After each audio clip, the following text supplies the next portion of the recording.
Chapter 7 of The Quest of the Sacred Slipper by Sax Rohmer. Chapter 7 First Attempt on the Safe. On the following morning I was awakened by the arrival of Bristol. I hastened to admit him. "Your visitor of yesterday," he began, "has wasted no time. What has happened?" He tugged irritably at his moustache. "I don't know," he replied. "Of course, it was no surprise to find that there wasn't a Mohammedan who'll lay his little finger on Professor Deeping's safe. There's no doubt in my mind that every lascar on the docks knows Hassan of Aleppo to be in England. Some other arrangement will have to be arrived at, if the thing is ever to be taken to the Antiquarian Museum. Meanwhile, we stand to lose it. Last night—" He accepted a cigarette and lighted it carefully. "Last night," he resumed, "a member of P Division was on point duty outside the late Professor's house, and two C.I.D. men were actually in the room where the safe is. Result: someone has put in at least an hour's work on the lock, but it proved too tough a job."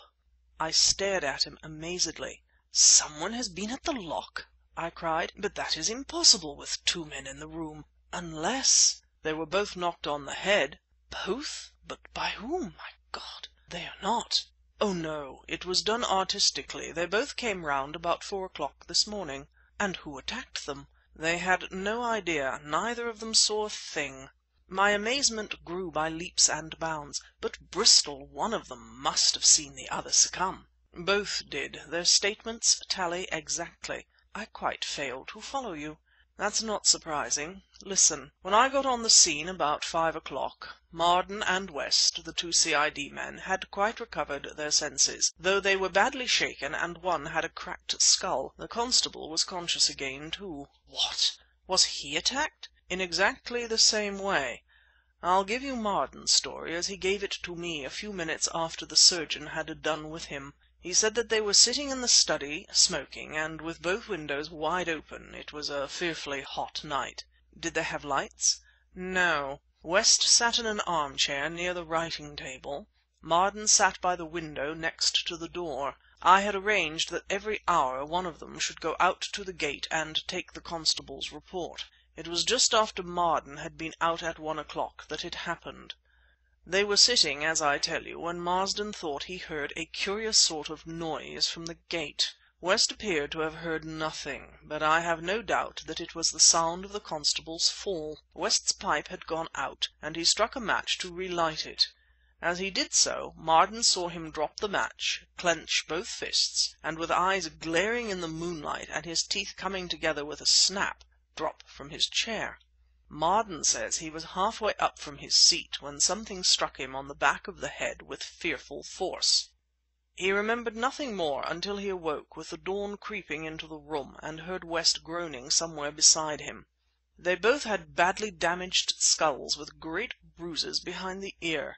It is instructive to note that their wounds correspond almost to a fraction of an inch. They had been stunned by someone who thoroughly understood his business, and with some heavy, blunt weapon.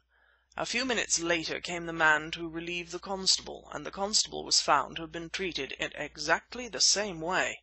"But if Marden's account is true—" "West, as he lost consciousness, saw Marden go in exactly the same way." "Marden was seated by the open window, but I cannot conjecture how anyone could have got at West, who sat by the table."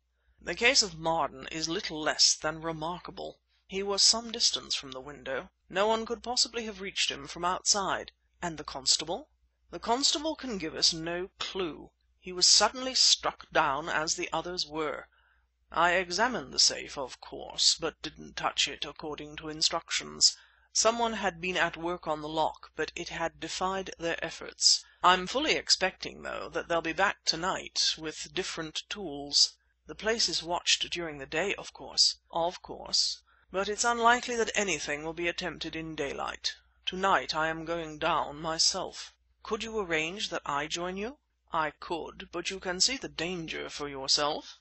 "It is extraordinarily mysterious." "Mr. Cavanagh, it's uncanny," said Bristol. "I can understand that one of these Hashishin could easily have got up behind the man on duty out in the open. I know, and so do you, that they're past masters of that kind of thing. But unless they possess the power to render themselves invisible, it's not evident how they can actually have got behind West whilst he sat at the table, with Marden actually watching him.